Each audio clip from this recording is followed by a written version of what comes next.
पादपद्मे तयोः श्रुत्वा प्रणमामि मुहुर्मुहुः। ठाकुर मा स्वामीजी তাদের পার্শ্বদ মণ্ডলী সকলকে যথাযোগ্য স্থানে প্রণাম জানাই। পূজনীয় বিমুক্তানন্দজি, তেজসানন্দজি এরাও আমাদের মধ্যে আজকে নিশ্চয়ই উপস্থিত আছেন, তাদের চরণেও ভুয়ো ভুয়ো প্রণাম জানাই। আমাদের সঙ্গে মঞ্চে আছেন পূজনীয় বিশ্বনাথানন্দজি, পূজনীয় শুকদেবানন্দজি মহারাজ, পূজনীয় বেদাতীতানন্দজি, শিবকারানন্দজি মহারাজের চরণে ভুয়ো ভুয়ো প্রণাম জানাই।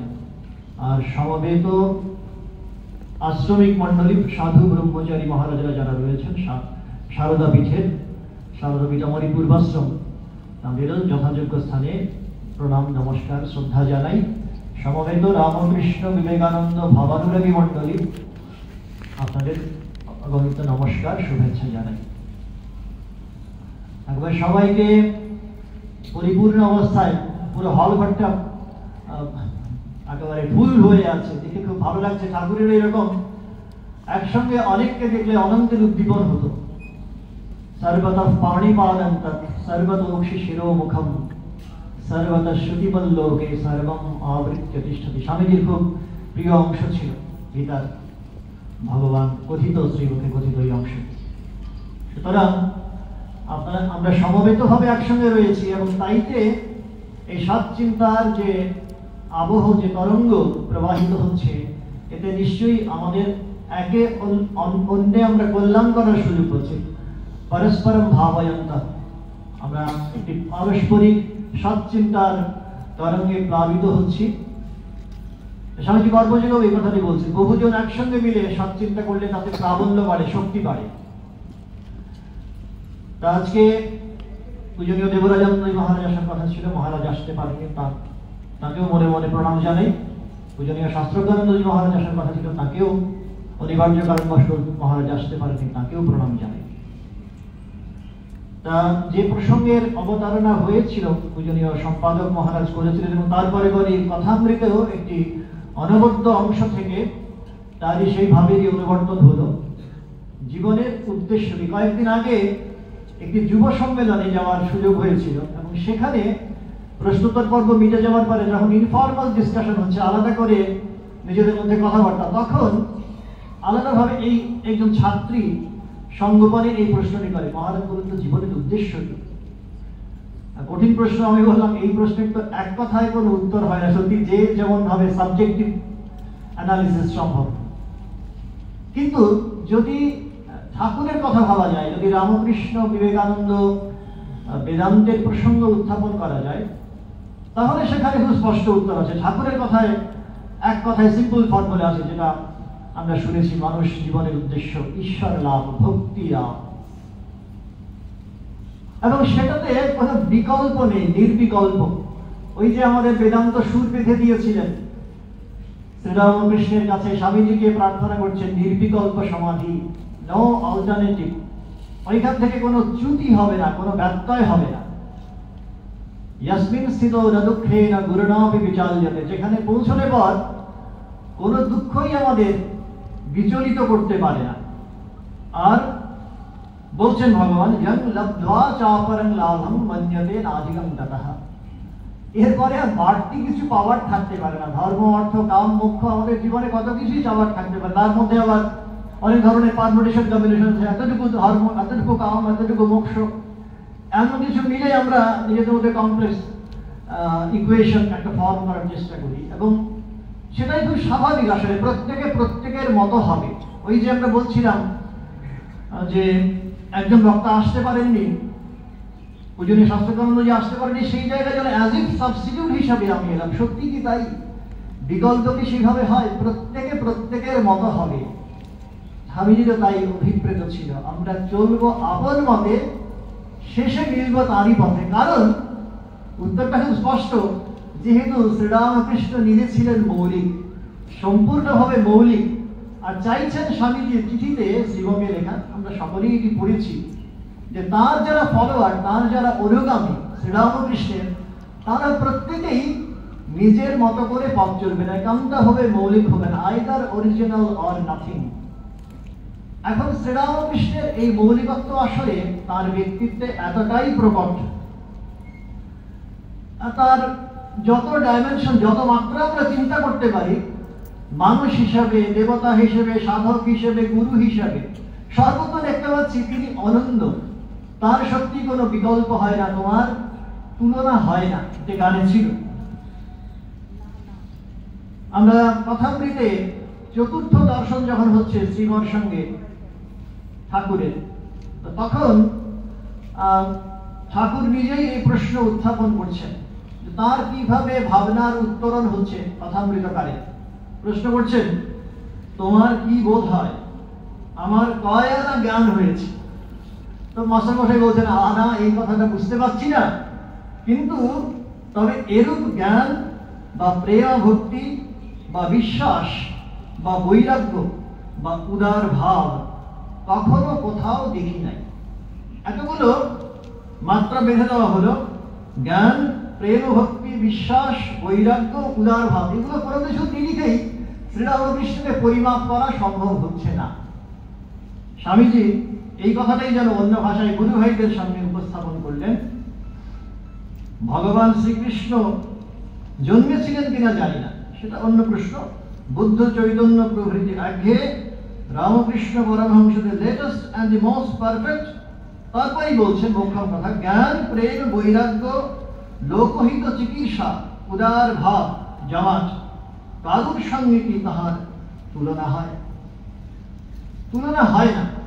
সত্যি শ্রীরামকৃষ্ণের জীবনে আমরা যদি একেবারে প্রারম্ভিক পর্ব থেকে, উষালগ্ন থেকে আমরা একটু চিন্তন করার চেষ্টা করি, যতই চিন্তা করবো আমার মনে শুদ্ধি আসবে, পবিত্রতার ভাব আমার মধ্যে দৃঢ় সংবদ্ধ হবে।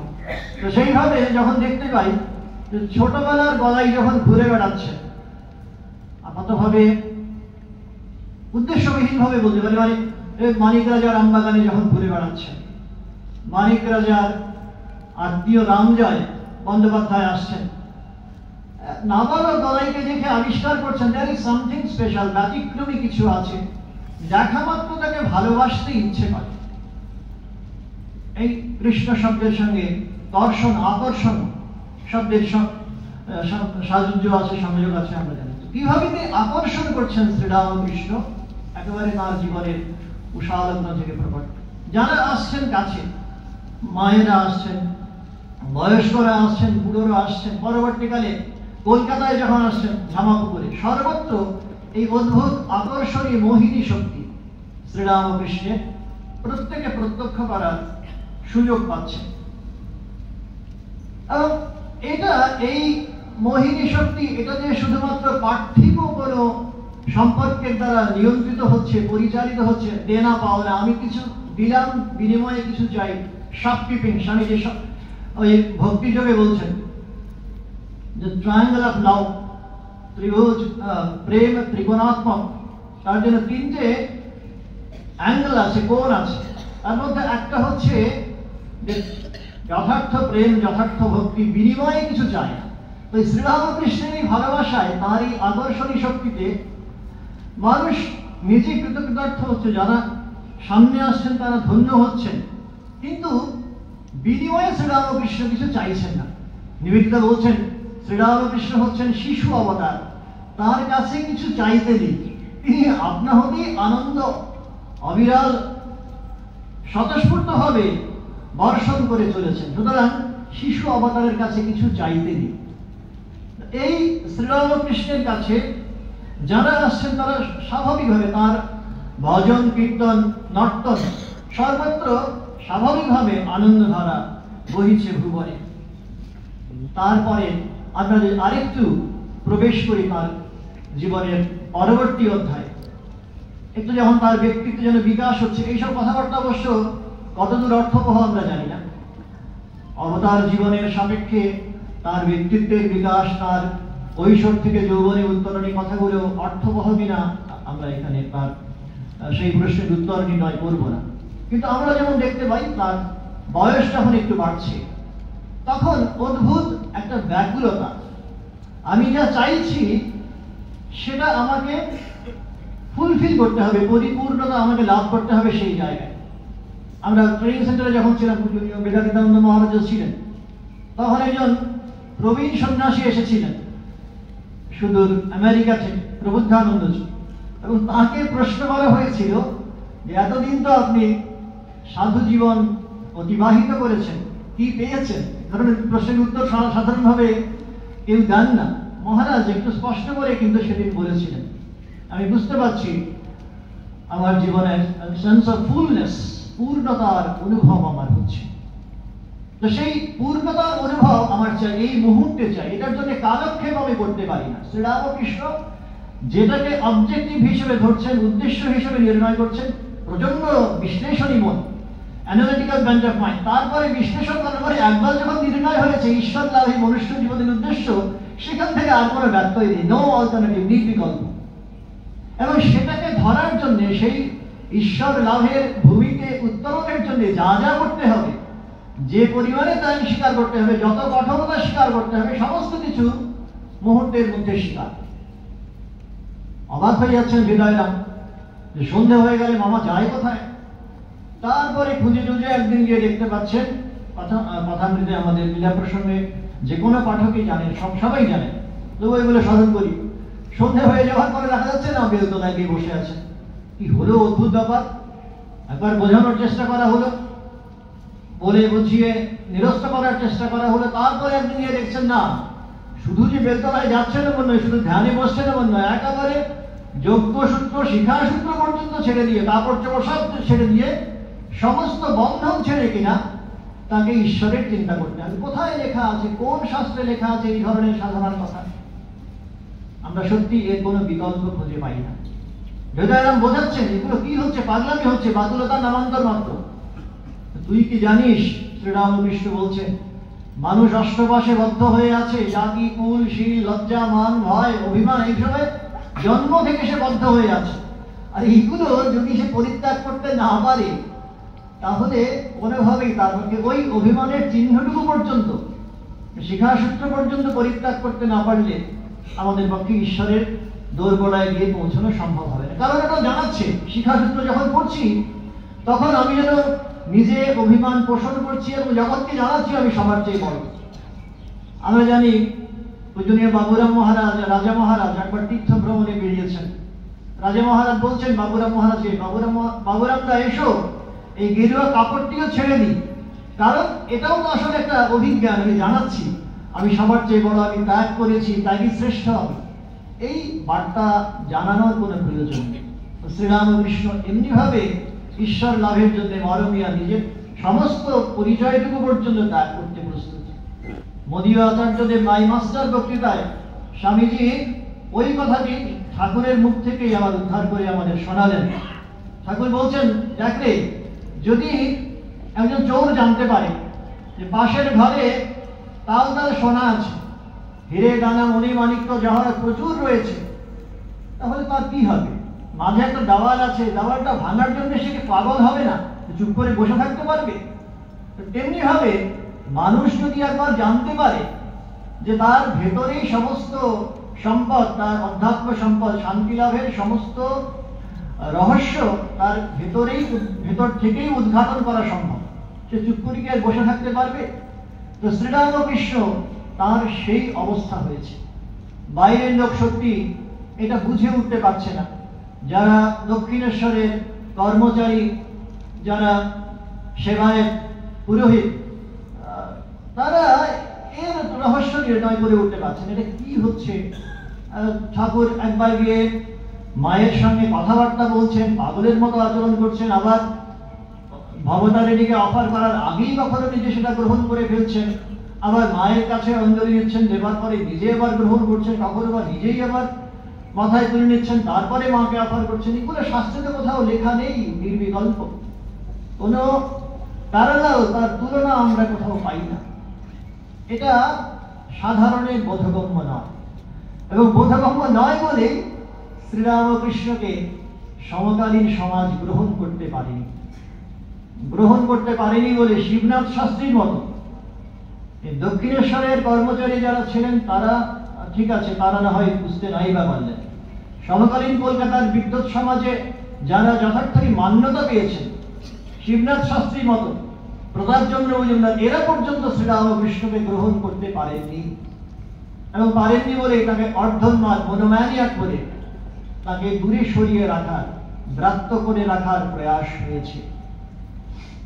শ্রীরামকৃষ্ণ একাকী, তিনি এমন একটা দেশের বাসিন্দা যে দেশে রজনী নাই মা, সেই দেশের এক লোক পেয়েছে, সেই দেশের থেকে ধাবমান তিনি, সেই দেশ থেকে তিনি এসছেন বটে, কিন্তু তার কথা বোঝাবেন, তার ভাবের আদান প্রদান করবেন, অন্যের সঙ্গে কমিউনিকেট করবেন, কোনো সুযোগ নেই।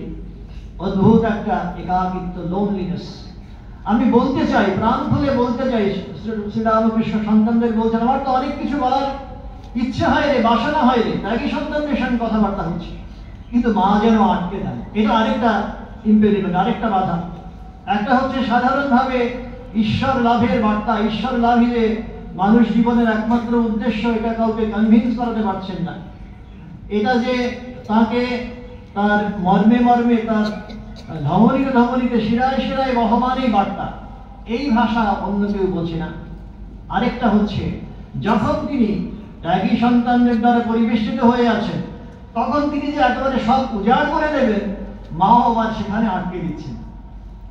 তো এই একটা অদ্ভুত নিঃসঙ্গতার যন্ত্রণায় আর্তনাদ করছেন শ্রীরামকৃষ্ণ, এবং সেই কারণেই কুঠিবাড়ির ছাদ থেকে ওই যে আহ্বান, করে তোরা কি কোথায় আছিস, তার মূলে কিন্তু তার এই অদ্ভুত যন্ত্রণাবোধ, তার নিঃসঙ্গতার অনুভব, নিঃসঙ্গতার অনুভব। কারণ সর্বত্র তিনি তো ভগবানকেই দেখছেন, সর্বত পাণিপাদম, সর্বত্র বিরাজমান ঈশ্বর, কোথাও এতটুকু ব্যত্যয় নেই, কোথাও কোনো গ্যাপ নেই। যখন যদু মল্লিকের বাড়িতে যাবেন, যেতে যেতে ঝোপের মতো একটা জায়গা, আর সেখানে দেখতে পাচ্ছেন মদের দোকান রয়েছে, মদের দোকানে বসে মাতালেরা বসে মাতলামো করছে মদ খেয়ে, আর তাদের আনন্দের অংশীদার হয়ে শ্রীরামকৃষ্ণ সঙ্গে সঙ্গে নেচে উঠছেন, মেতে উঠছেন, বা বা বা, বেশ হয়েছে, খুব হয়েছে।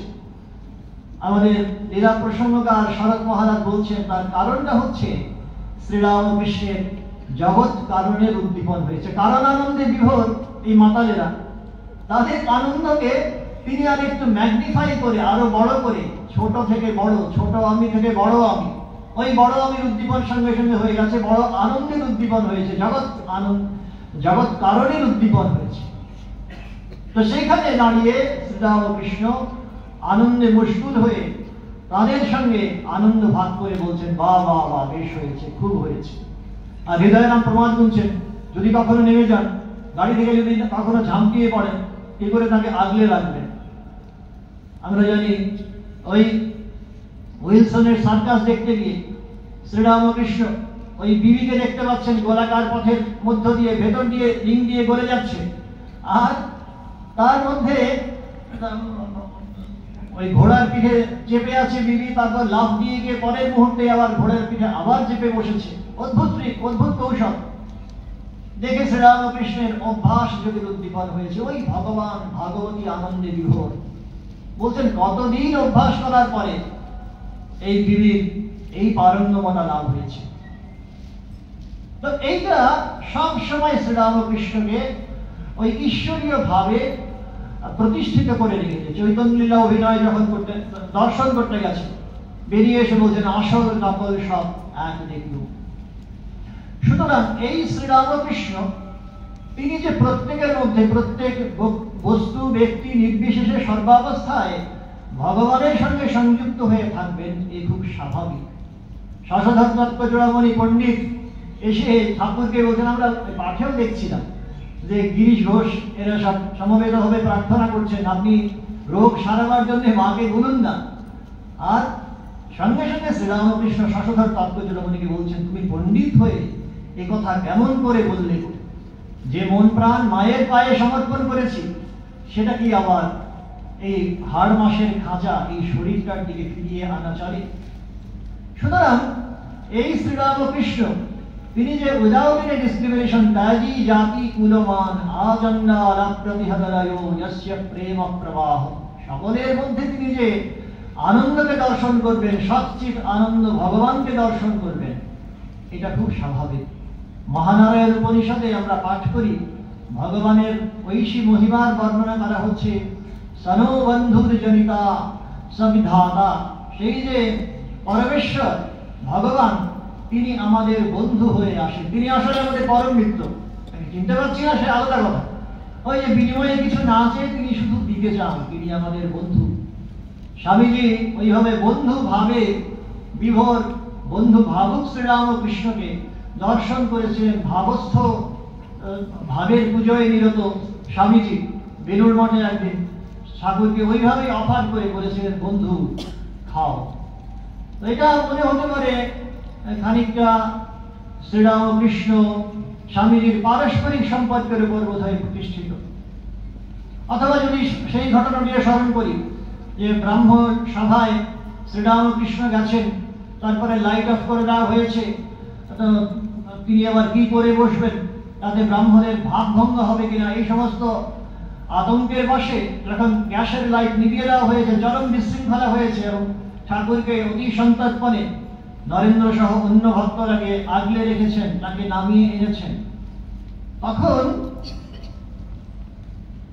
নরেন্দ্র ঠাকুরকে বলছেন, কেন আপনি এরকম ভাবে ঝঞ্ঝাট বয়ে আনছেন, এই বিপদটা আপনি ডেকে আনছেন কেন? এবং তার উত্তর হচ্ছে, আমি যে তোর জন্যে দৌড়ে দৌড়ে ভিক্ষে পর্যন্ত করতে পারি। তো এটা শুনেও মনে হতে পারে এটা একান্তই ঠাকুর স্বামীজির ব্যক্তিগত সম্পর্কের উপরে আধারিত। আমরা তো সবাই জানি যে সপ্তর্ষির ঘর থেকে ঠাকুর স্বামীজিকে নামিয়ে এনেছিলেন ইত্যাদি দিব্য শিশুর রূপ ধরে। তো সেই অবতরণিকায় স্মরণ রেখে মনে করা যেতেই পারে যে এটা আসলে তাদের অন্যান্য ভাব, অভিন্ন হৃদয় মহান, অভিন্ন সত্তা যে শ্রীরামকৃষ্ণ বিবেকানন্দ, তাদের পারস্পরিক সম্পর্কের উপরে আধারিত। আদবে সেটা নয়। বন্ধু হিসেবে শ্রীরামকৃষ্ণ তার ত্যাগী সন্তানদের প্রত্যেকের কাছে কিন্তু ধরা দিয়েছেন, কোনো ডিসক্রিমিনেশন রাখেননি। আমরা জানি শশী মহারাজকে একদিন ঠাকুর ওইরকম ভাবে যখন শশী মহারাজ ত্রস্ত অবস্থায় ছুটে যাচ্ছেন তার ঘর দিয়ে, তার নিজের হৃদয়ের দিকে আঙুল তুলে রাখাচ্ছেন, তুই যাকে চাস সে হচ্ছে এই, সে হচ্ছে এই, সে হচ্ছে এই। নিরঞ্জন মহারাজকে বলছেন, ওরে নিরঞ্জন, দিন যে যায় রে, তুই কবে ঈশ্বরে মন দিবি বল। আর নিরঞ্জন নদীর এই কি অবস্থা, ইনি আমার ঈশ্বর লাভের জন্য এত ব্যাকুল হচ্ছেন, আমার দিন চলে যাচ্ছে বলে উনি ব্যাকুল হচ্ছেন। এটা না হয় আমরা মনে করতে পারি ব্যতিক্রমী, ঠিক আছে, শুদ্ধ সত্য কামিনী কাঞ্চন ত্যাগী ভক্তদের দেখে শ্রীরামকৃষ্ণ ব্যাকুল হবেন, এটা খুব স্বাভাবিক। তিনি তো তাদের জন্যই মায়ের কাছে এত আবদার করেছিলেন, প্রার্থনা করেছিলেন, ওরে তোরা যে কোথায় আছিস আয়, মনে হতে পারে। কিন্তু ব্যাপারটা সেখানেও সীমাবদ্ধ কিন্তু নয়। আমরা জানি শ্রীরামকৃষ্ণ তাদের জন্য অশ্রু বিসর্জন করেছেন। ওই মদীয় আচার্যদেব মাই মাস্টার লেকচারে স্বামীজি স্মরণ করেছেন, শ্রীরামকৃষ্ণ তাদের জন্য অশ্রু বিসর্জন করেছেন যাদের সমাজ অপাঙ্কেয় বলে মনে করে, যাদের বারবনিতা বলে চিহ্নিত করি আমরা, আর তাদের জন্য অশ্রু বিসর্জন করে তাদের পায়ে নত হয়ে প্রণাম করে বলছেন, মা তুমি এক রূপে জগৎ হিসাবে পরিগণিত হয়েছে, ইউনিভার্স, গোটা বিশ্ব ব্রহ্মাণ্ডে তোমারই প্রকাশ, আরো এক রূপে তুমি রাস্তায় এসে দাঁড়িয়েছ, তোমাকে বারবার প্রণাম করি। ওই ঝালতলা থেকে আসছেন বাধ্য করে, আর ভক্তরা শুনতে পাচ্ছেন যে শ্রীরামকৃষ্ণ বলছেন, কলকাতার লোকের দিকে তাকিয়ে এত যন্ত্রণা এদের জীবনে, এদের জন্য আমি 20,000 বার পর্যন্ত জন্মগ্রহণ করতে পারি, 20,000 বার পর্যন্ত আমি জন্মগ্রহণ করতে প্রস্তুত আছি। এবং এটা শুধু সংকল্পের মধ্যে মনোজগতে শ্রীরামকৃষ্ণ শুধু ভেবে রেখে দিয়েছেন, এটা কিন্তু ঘটনা নয়। কাশীতে গিয়েছিলেন গিরিশ ঘোষ, সাধুরা বলছেন শ্রীরামকৃষ্ণ সম্পর্কে আপনার কি অনুভব সেটা বলুন। গিরিশ ঘোষ বলছেন, স্মরণ করছেন যে শ্রীরামকৃষ্ণ তাকে একদিন বলেছিলেন, অঝরে অশ্রু বিসর্জন করতে দেখেছিলেন শ্রীরামকৃষ্ণকে গিরিশ ঘোষ। তারপর বলছেন, কেন আপনি কাঁদছেন? বলছেন, না দেখো, নিত্যানন্দ একদিন ভগবান শ্রীকৃষ্ণ চৈতন্যের অভিন্ন সত্তা নিত্যানন্দ, তিনি একদিন ভক্তদের ঘরে ঘরে নিজে পদব্রজে ঘুরে বেড়াতে পেরেছেন, তার শরীর সেই রকম শক্ত ছিল, সামর্থ্য ছিল বলে, আমার সেই সামর্থ্য নেই বলে, সেই স্ট্রেংথ নেই বলে আমার পক্ষে সম্ভব হচ্ছে না, আমার ভক্তদের কাছে গিয়ে সশরীরে গিয়ে ধরা যাওয়া সম্ভব হচ্ছে না, তার জন্য তাদের কাছে পৌঁছতে পারলাম না বলে আমার এই চোখ দিয়ে অবিরল অশ্রু নির্গমন হচ্ছে। আবার আমরা জানি নিশ্চিতভাবে শ্রীরামকৃষ্ণের এই যে যন্ত্রণাবোধ, এটা পরবর্তীকালে তাঁর এই আরতি পূরণ হয়েছিল। নরেন্দ্র বাবুরাম, রাখাল সহ অন্যান্য তার যে ত্যাগী ভক্তমণ্ডলী, রামকৃষ্ণ সংঘের যে উত্তর সাধক, এরা সকলের মধ্য দিয়ে প্রকটিত সংঘরূপী শ্রীরামকৃষ্ণ, শ্রীরামকৃষ্ণের সেই ইচ্ছে পূরণ করেছিলেন, ঘরে ঘরে যাতে তাঁর পুজো হয়, তাঁর বার্তা পৌঁছে যায়, এটা নিশ্চিত করেছিলেন। কিন্তু আমরা এখন শ্রীরামকৃষ্ণের স্থূল শরীরে প্রকট অবস্থায় তাঁর যে লীলা, সেই দিকেই আরেকবার প্রত্যাবর্তন করি এবং সেখানে দেখতে পাই গিরিশ ঘোষ, নটি বিনোদিনী, মন্মথ, এদের পর্যন্ত মতো যারা অপান্তেয় ব্রাত্য, এদেরও সসম্মানে আলিঙ্গন করছেন শ্রীরামকৃষ্ণ, তার নিজের পরিবারভুক্ত করে নিচ্ছেন এবং প্রত্যেকেই তাদের জন্য হৃত মর্যাদা, ম্যানিফেস্টেশন অফ ডিভিনিটি, প্রত্যেকের মধ্যেই তো দেবত্ব আছে, সেই দেবত্বকে তিনি তার উন্মোচন নিশ্চিত করছেন। জগদম্বা দাসীর প্রচন্ড গ্রহণী রোগ, আইবিএস এখন যেমন ইরিটেবল বাউল সিনড্রোম, এটা হয়েছে এবং তখনকার যুগে, এখনো তার যে খুব ভালো চিকিৎসা আছে এমনটা নয়, ওই যুগে তো আরোই ছিল না, তারপরে প্রাণ সংশয় হয়েছে। তো গ্রহণী রোগে পীড়িত জগদম্বা দাসী, তার স্বামী মথুরানাথ, তিনি প্রমাণ করেছেন এই জগদম্বা দাসীর যদি এখন শরীর চলে যায় তাহলে তার নিজের তো একটা পত্নী বিয়োগের যন্ত্রণা আছে, তার সঙ্গে তার যে এই বিরাট রাজ্যপাট, এই সঙ্গে শ্রীরামকৃষ্ণের যে সেবাধিকার, এই সবটাই তিনি হারাবেন। মথুরানাথ খুব কাঁদছেন, ঠাকুরের কাছে বার্তা চলে গেছে, ঠাকুর ডেকে পাঠিয়েছেন মথুরানাথকে, কেন তুমি শোকগ্রস্ত হয়ে আছো, কেন কাঁদছো? মথুরানাথ সব খুলে বললেন যে তোমার সেবাধিকার পর্যন্ত হারাতে বসেছি। ঠাকুর সঙ্গে সঙ্গে আশ্বস্ত করছেন, ঠিক আছে, এই জগদম্বা দাসী তার রোগ নিরাময় হবে, চিন্তার কোনো কারণ নেই। আমরা জানি পরের 6 মাস ধরে ঠাকুর এই দারুণ শারীরিক পীড়ায় পীড়িত হয়েছিলেন। জগদম্বা দাসী রোগ নির্মুক্ত হয়েছিলেন ঠিক, কিন্তু এই শ্রীরামকৃষ্ণের রোগ যন্ত্রণা ভোগের বিনিময়ে। তো এইগুলো আমরা খুব ফর্চুনেট, আমরা খুব সৌভাগ্যবান, সব এখন রেকর্ডের অবস্থায়, নথিবদ্ধ অবস্থায় পাই। যেমন দেখতে পাই এই মন্মথ, বাগবাজারের দুর্ধর্ষ, সে দুষ্কৃতীদের তালিকায় যে সবার আগে রয়েছে, অগ্রভাগে, নাম শুনলে ভয় পায়। শোকাতুরা ব্রাহ্মণীর বর্ণনা, তার বাড়িতে, যোগীন মায়ের বাড়িতে ঠাকুর এসেছিলেন, আনুপূর্বিক বর্ণনা আছে কথামৃতে। এবং শ্রীরামকৃষ্ণের পদার্পণ মাত্রে যোগীন মা কিভাবে আনন্দকে তিনি আর ধরে রাখতে পারছেন না, তোরা কে কোথায় আছিস, আমার আনন্দ যে ধরে রাখতে পারছি না, ওকে তোমরা সবাই মিলে আমাকে আশীর্বাদ করো, নইলে আমি মরে যাবো। বারবার যোগীন মায়েরাও বলছেন, একজন লাখ টাকা পেয়েছিল, লটারি পেয়ে গেছিল, সে তখন আর বুঝে উঠতে পারছিল না এই লাখ টাকা পাওয়ার পরে এই টাকাটা কি করে সে ব্যবহার করবে, কোন কাজে সে খরচ করতে পারে। এই আনন্দের বশে তার হার্ট অ্যাটাক হয়ে গেছিল, সে মরে গিয়েছে। তো যোগীন মা বলছেন, এই যে দেবপুরুষ স্বয়ং ভগবান এসছেন আমার বাড়িতে, এরপরে আনন্দকে আমি ধরে রাখতে পারবো না, তোমরা সবাই মিলে আমাকে আশীর্বাদ করো। এবং মাস্টার মশাই তার কাছে প্রণত হয়েছিলেন, তার আশীর্বাদ নিয়েছিলেন, যোগীন মা প্রতি প্রণাম করেছিলেন, সবটাই আমরা জানি, কথামৃতে সব রয়েছে। তো এই হেন ঘটনায় মন্মথ আর যোগীন মায়ের যে তার দাদা, তিনি কিন্তু আদপে এটাকে প্রসন্ন দৃষ্টিতে নেন। এখানে শ্রীরামকৃষ্ণ আসবেন, আর শ্রীরামকৃষ্ণ সম্পর্কে বিভিন্ন ভ্রান্ত ধারণা তখন রয়েছে সমাজে, কেউ সহজে গ্রহণ করতে চাইছে না অনেকেই। তার মধ্যে ইনি অতুল, তিনি বলছেন না, এরা বিহিত করতে হবে। বিহিত কিভাবে করবেন না, ওই গুন্ডাদের সর্দার যে মন্মথ, তাকে ডেকে পাঠানো হলো, আর বলা হলো না, ওটা ঠাকুরকে দিয়ে উচিত শিক্ষা দিতে হবে। মন্মথ শ্রীরামকৃষ্ণের পায়ের কাছে যখন এসে পৌঁছেছে, শ্রীরামকৃষ্ণ হঠাৎ দৈবী ভাবের বশে তাকে একবার স্পর্শ করলেন। সংস্পর্শ মাত্রে নৃণাং সমাধি, ঠাকুরের স্তোত্রে রয়েছে। তো সেই মুহূর্তে মন্মথর ভাবান্তর, জন্মান্তর হয়ে গেল। আমরা এই তুলনা নিশ্চয়ই ইতিহাসে সদৃশ ঘটনা কিছু কিছু পেতে পারি।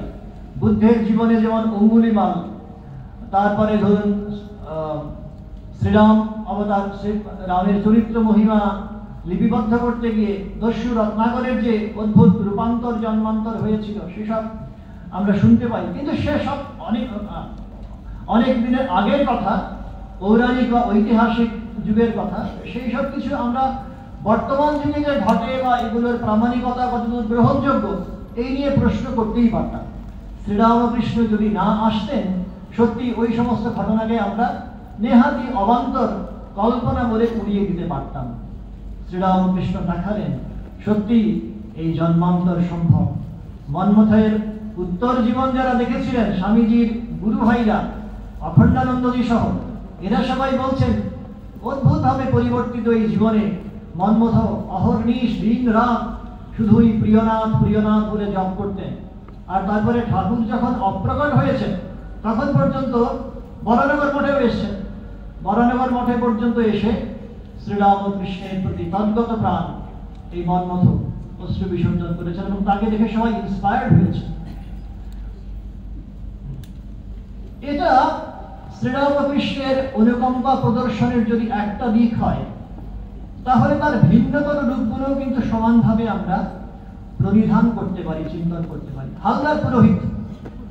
হালদার পুরোহিতের ক্ষেত্রে অন্তত সেই ধরনের পরিবর্তন চরিত্রে হয়ে গেছে আমরা দেখতে পাই না। কিন্তু যে জায়গায়, যে মাত্রায় শ্রীরামকৃষ্ণ কৃপা প্রদর্শন করলেন, তাকে রক্ষা করলেন হালদার পুরোহিতকে, তার কিন্তু কোনো আবার তুলনা হয় না, নির্বিকল্প, কোনো বিকল্প নেই। যে হালদার পুরোহিত সমাহিত অবস্থায় শ্রীরামকৃষ্ণকে পদাঘাত করছে, একবার দুবার নয়, এত জোরে আঘাত করেছে শ্রীরামকৃষ্ণের গায়ে কালছে দাগ পর্যন্ত পড়ে গেছে। অপরাধ কি শ্রীরামকৃষ্ণের?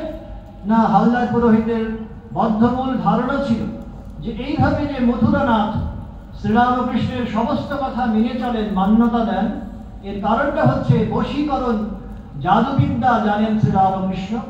তিনি বশ করেছেন নিশ্চিতভাবে মথুরানাথকে, এবং তার ফলে এই ধরনের মথুরানাথের মতো এই এত শক্ত সমর্থ বিষয়ী লোক সে পদানুগ হয়েছে শ্রীরামকৃষ্ণ। এটা একেবারেই মেনে নেওয়া চলে না, এটা বিহিত করতে হবে। বিহিত কিভাবে করা যায়? না, কয়েকবার তো বলে বুঝিয়ে তাকে শ্রীরামকৃষ্ণের সঙ্গে বন্ধুত্ব স্থাপন করে একটা বল না রে বল, কি করেছিস, বাবুকে কি করে বশ করলি বল, বোঝানোর চেষ্টা করেছেন। না, বুঝতে পারছেন না শ্রীরামকৃষ্ণ। আবার ভাষা বোঝার অসুবিধে, একে অন্যের ভাষা আমরা বুঝি না। সেটা প্রজ্ঞস্য কা ভাষা, এই গীতায় যে দ্বিতীয় অধ্যায়ে প্রশ্ন তুলেছেন শ্রীরামকৃষ্ণ, ভগবান শ্রীকৃষ্ণের কাছে অর্জুন, একান্ত পার্টিনের খুবই প্রাসঙ্গিক প্রশ্ন।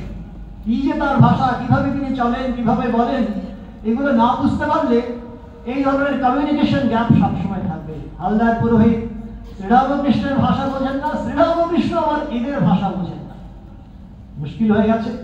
তো তার ফলে যা হবার হলো, যে ঘটনা আমরা বলছিলাম, ওই ধরনের সমাধিস্থ অবস্থায় ঠাকুরকে এসে প্রশ্ন করলেন। ঠাকুর তো তার ভাবে বুধ হয়ে আছেন, তিনি আর কি বুঝবেন, তিনি তো এই ডোমেইনেই নেই, তিনি এই দেশ কাল নিমিত্তের মধ্যেই নেই, কি বুঝবেন? তো ফলে ওই ধরনের পদাঘাত করেছেন। শ্রীরামকৃষ্ণ নতমস্তকে এগুলোকে যেন আশীর্বাদ হিসেবে গ্রহণ করছেন। আর আইডিয়াল ডিভোটি, আদর্শ ভক্ত কিভাবে সমস্ত উপগ্রহ, সমস্ত ঘাত প্রতিঘাতকে গ্রহণ করতে পারেন, স্বীকার করতে পারেন এবং ভগবানের আশীর্বাদ বলে গ্রহণ করতে পারেন, এটা বোঝানোর জন্যই শ্রীরামকৃষ্ণ যেন এই মূর্তি তার পরিগ্রহ করলেন। কোনোভাবে কোনো প্রত্যাঘাত তো করলেনই না, বরং মথুরানাথকে এটা রিপোর্ট করার জন্য শ্রীরামকৃষ্ণের কাছে যখন অনেক অনুরোধ উপরোধ এলো, শ্রীরামকৃষ্ণ সবাইকে প্রত্যাখ্যান করলেন। না, এ খবর, এ বার্তা মথুরানাথের কাছে পৌঁছে দেওয়া যায় না। তাহলে তার পরিণাম কি হবে তিনি খুব ভালো করেই জানেন। এবং চন্দ্রনাথ হালদারের তার চাকরি যাবে, শুধু তাই নয়, তার জন্য কি শাস্তির খানি নেমে আসতে পারে এটাও শ্রীরামকৃষ্ণ খুব ভালো করেই নির্ণয় করতে পারছেন। কোনো প্রতিকারের উপায় তিনি করলেন না। বহুদিন পরে নরেন্দ্র বাবু রাম এদের যখন এই ঘটনাটা বর্ণনা করছেন, তখন বলেছিলেন যে মথুরারাম যখন এই খবর জেনেছিলেন তখন সে বলেছিল, বাবা যদি সময় মতো আমি জানতে পারতাম তাহলে আর মাথার উপরে আর চন্দ্রনাথের মাথাটা আর থাকতো না।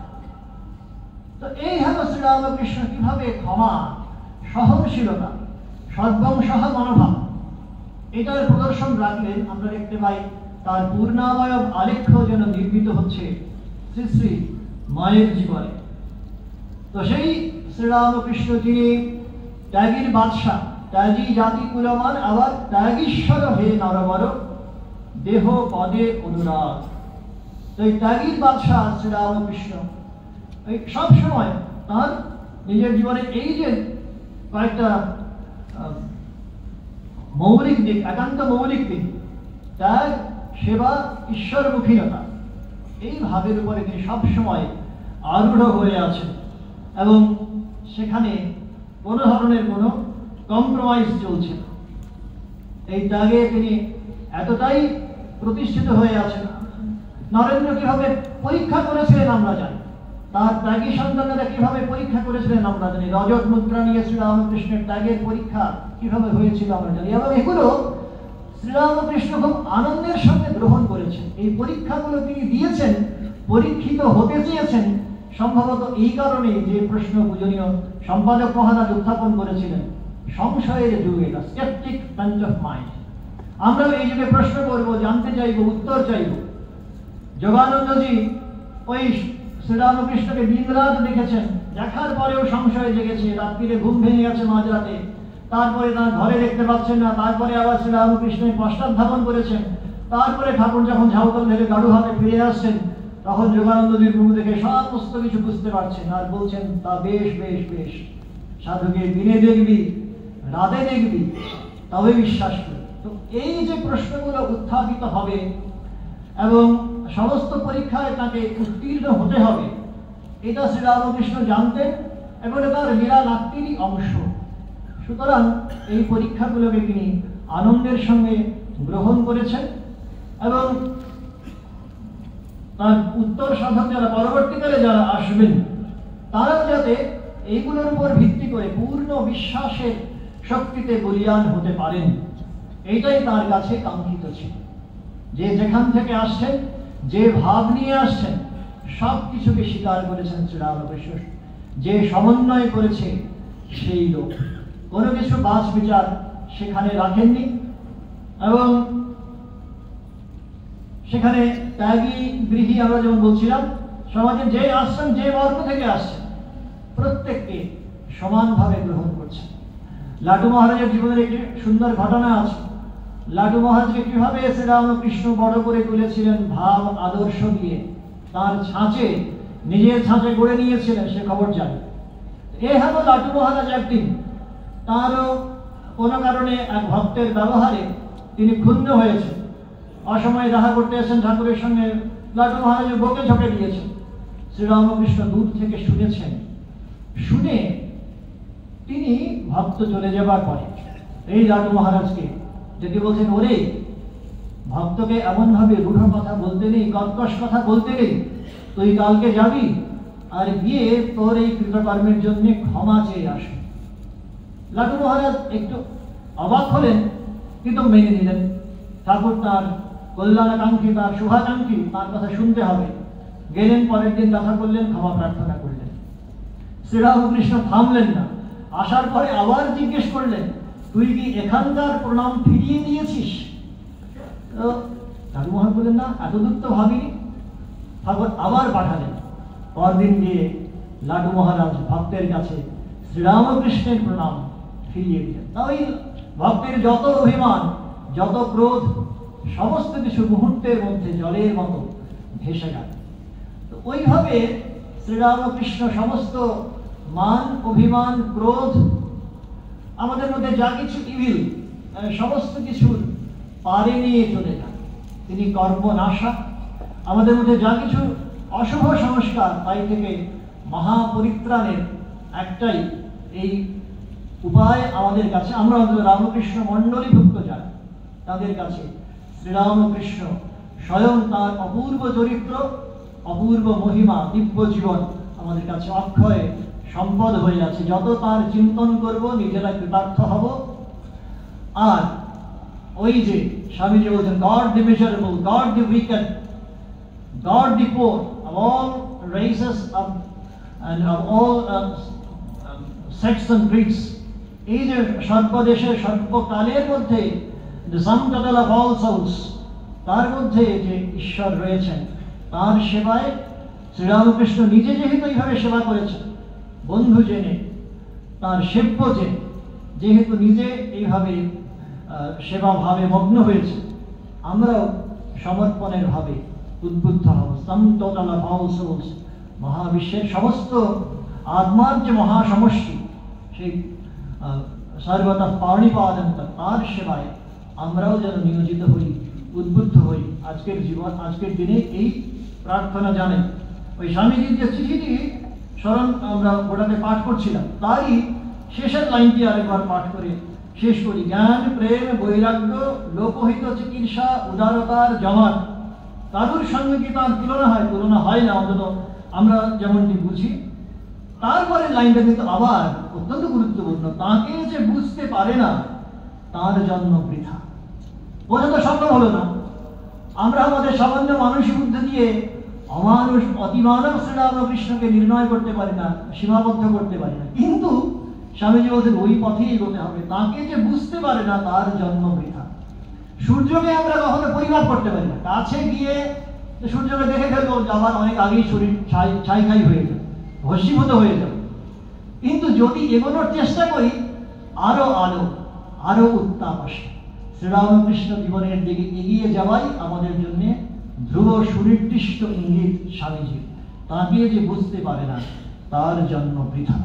ওম শান্তি শান্তি শান্তি। হরি ওম তৎসৎ। শ্রীরামকৃষ্ণার্পণমস্তু। না জন্ম যেন বৃথা না হয়, প্রত্যেকের জীবন যেন সফল হয়, দিনটিও যেন সফল হয়, সেই প্রার্থনাই করি। সকলকে প্রণাম, নমস্কার এবং ধন্যবাদ।